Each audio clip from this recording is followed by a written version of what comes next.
Hi, this vlog is for someone who follows me and they sent me a little message and I just wanted to get back with them. I want to talk about this a little bit. I think it might help everybody. So she has a daughter who is in rehab from what I understand and is about 60 days, a little over 60 days sober in a rehab, and she's been suffering herself from codependency for about 2 years. And I want to give her some advice.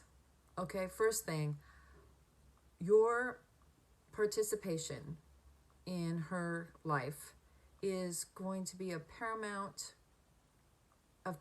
importance to her recovery. Now that sounds like a lot of responsibility, doesn't it? But this is what I mean. What you do as the loved one of the alcoholic addict really, really does have something to do with the recovery.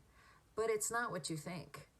You think it's that if you find them the right place to go to treatment, you think that if you help them, support them, help them get a place to live, help them get a cell phone, help them, that is how you're going to help the recovery.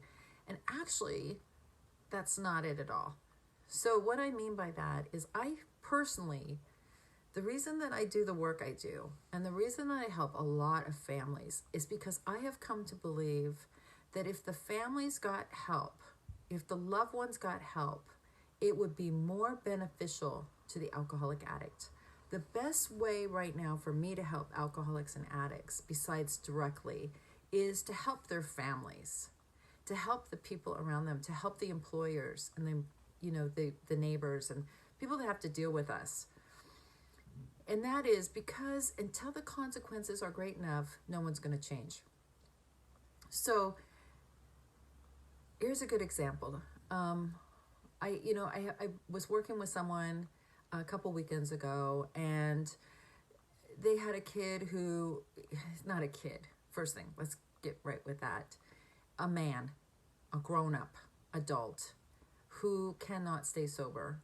And quite honestly, these people have done everything possible.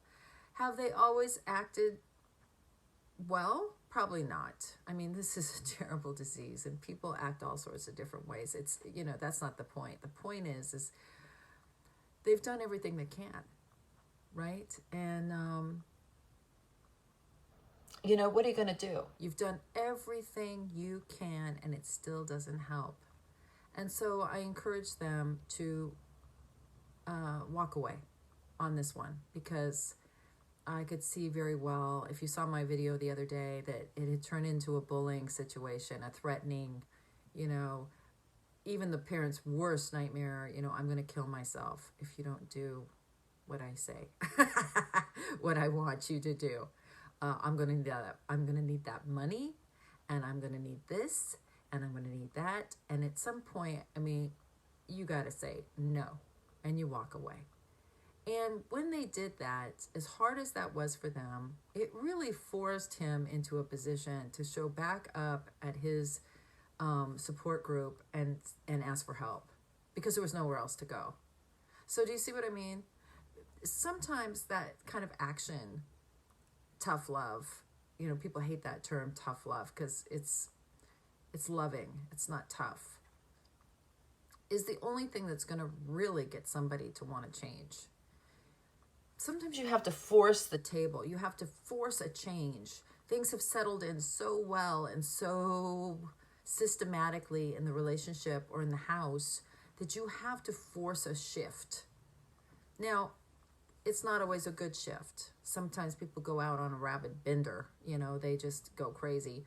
And they're going to do that anyway. That's the point. There's nothing you can do to stop this thing. So you have to take care of yourself. You have to look after yourself. And if I was a person who had someone in treatment, and I wish I would have known this, because I have had someone in treatment before and I didn't know this information, and I wish I would have, because I think I really wasted my money and my time and their time. I think I would say this. Okay, you're in treatment now and you have 60 days. And I'm so proud of you. Keep going. Keep going. What happens is the person in treatment starts feeling better, and they go from zero to hero, and they start talking to you about, you know what I want to do? I want to go back to school. I want to get my driver's license, and if I can come home and live with you, I'm going to get a job, and I'm going to do this, I'm going to do that, I'm going to do this. Tell them that they need to slow down. There's plenty of time to get a job. That's the first thing that people do that cause them to relapse, is they get ahead of themselves. They get a couple days sober and they want to go and make up for lost time. Slow down, and tell them you need to follow the direction of whatever you're being given. And if they say to go to an outpatient program after this, you need to do that. If they say to go to outpatient and live in a sober living, you're going to do that. If you don't do that, you're not coming home. You're going to follow directions. We've gone this far. You've got 60 days plus days. Follow the direction, the suggestion. That's what you're going to do. Or I'm not playing anymore. I'm out. Right? The same when I have people who have kids who have never been to treatment before, and they've never been to detox, and they're going to take their kids for the first time. I tell them this. You tell your child that you are taking them to treatment, and if they walk out of detox, to keep walking, because you're not picking them up. You're not. They're not coming home. They got one shot. They need to do what is required of them. If they're told to go to 90 meetings in 90 days, they need to do that. If they're told after they're done with detox, they're going to an outpatient, they need to go to their outpatient. They need to do that, or you're done.